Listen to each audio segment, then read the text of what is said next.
warahmatullahi wabarakatuh.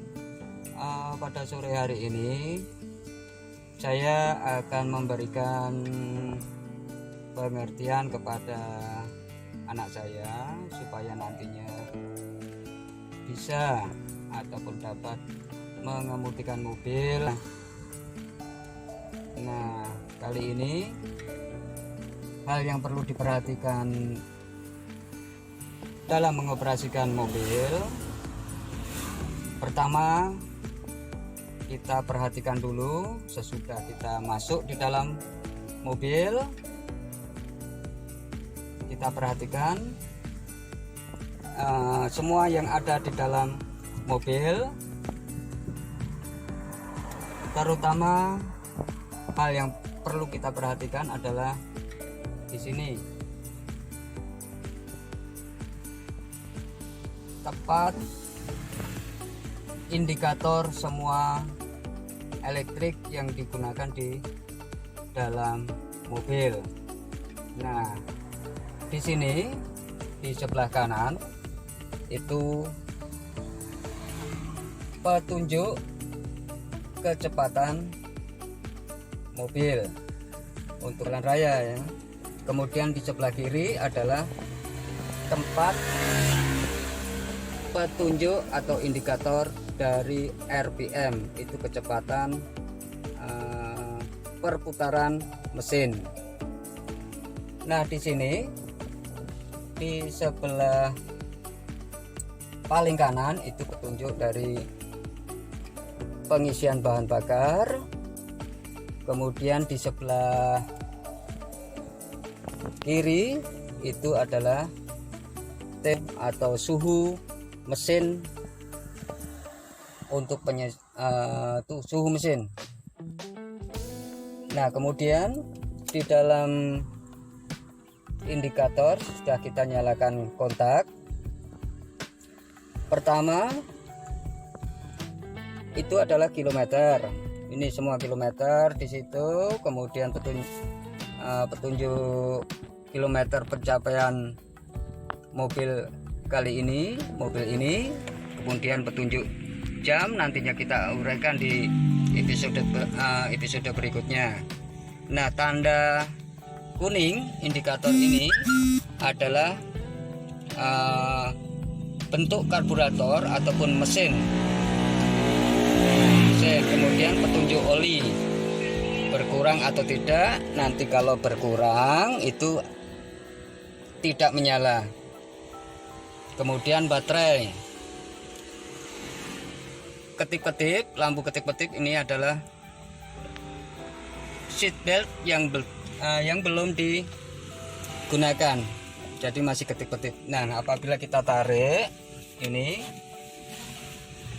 kita tarik, nah tanda indikator ini akan mati. Nah, kemudian handbrake atau rem tangan.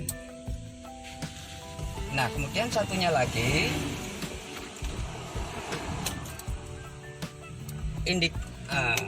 indikator dari mesin apabila kita sudah nyalakan. Nah, ini nantinya akan mati sendiri setelah kita nyalakan mesin. Nah, perlu diketahui,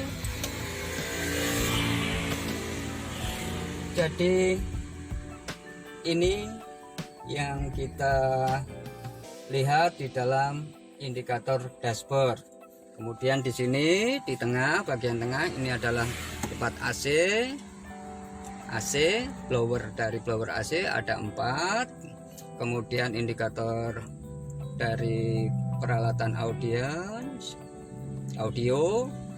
Kemudian di bawahnya itu ada AC, di mana ada 4 percepatan blower, kemudian penyesuaian atau adjustment suhu, dan kemudian di sisi paling kanan ini adalah posisi blower, di mana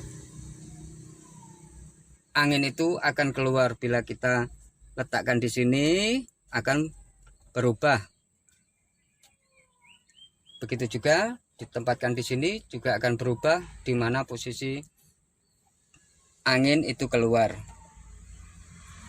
Nah, kemudian di bawah ini tempat pengecasan bisa digunakan, kita perlu sekali sebagai pengecasan HP, dan bisa digunakan apabila perokok, ini kita gunakan sebagai lighter atau penyulut rokok.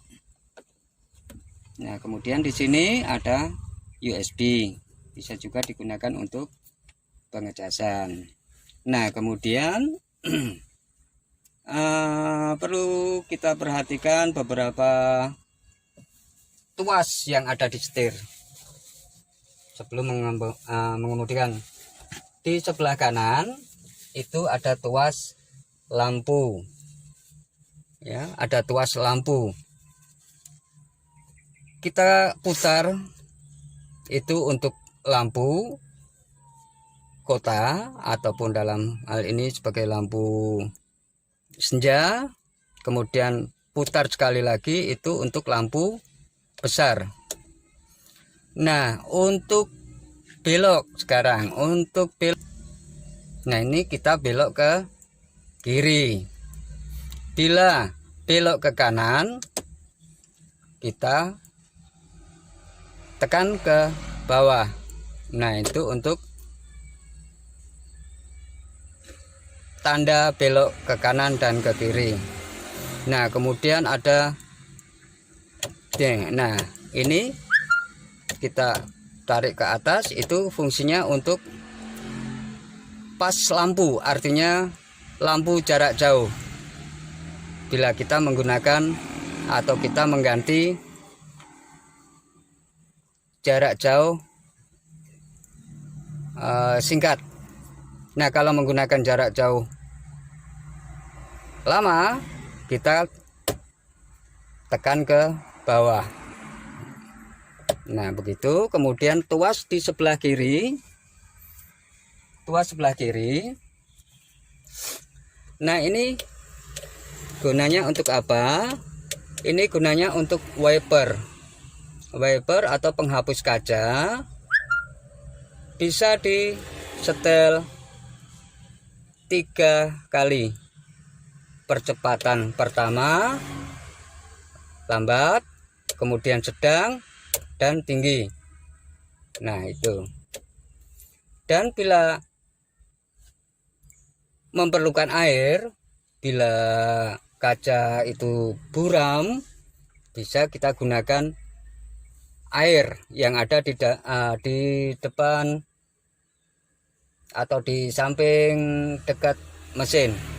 Di situ air berasa. Nah, kita tarik ke atas. Nah, kita tekan ke atas, ya. Nah, kemudian ini apa? Ada tulisan rear, artinya belakang.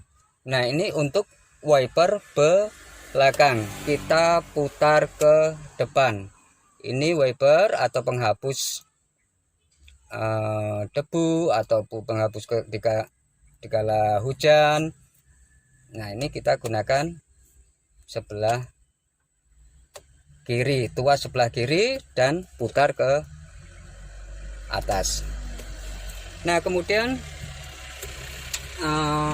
di sini di tengah dashboard itu ada tanda segitiga merah.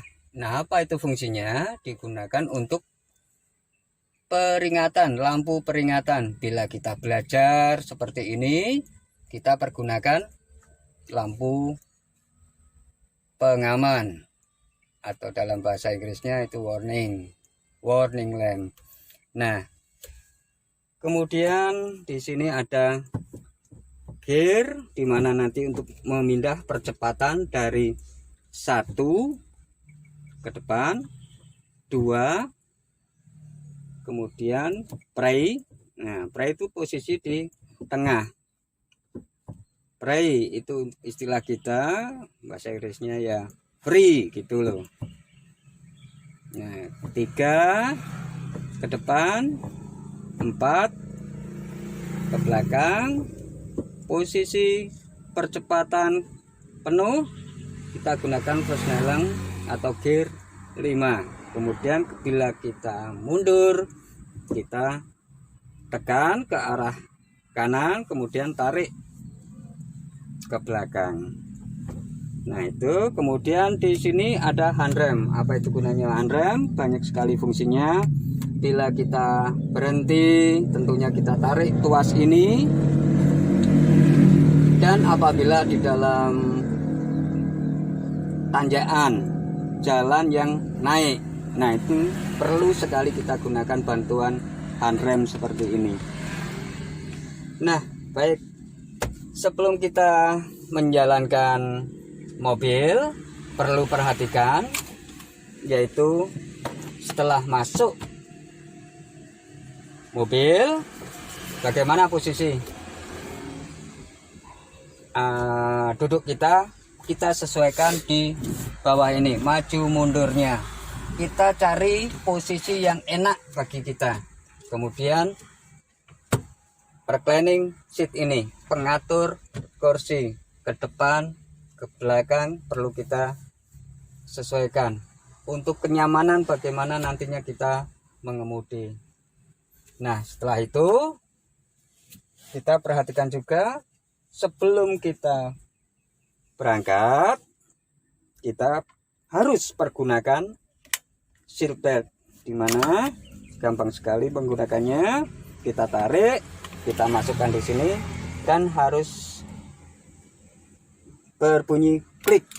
Nah, kalau belum bunyi berarti belum nyantol, ya, belum terkait belt ini. Nah, demikian uraian dari saya. Untuk selanjutnya nanti di episode selanjutnya bagaimana memulai melangkah menjalankan mobil, mulai dari memindahkan gigi, terus bagaimana menginjak gas, bagaimana menginjak rem. Nah, selanjutnya kita ikuti pada episode selanjutnya. Nah, demikian uraian dari saya. Sebelumnya mohon di subscribe, komen, dan like-nya. Terima kasih. Assalamualaikum warahmatullahi wabarakatuh.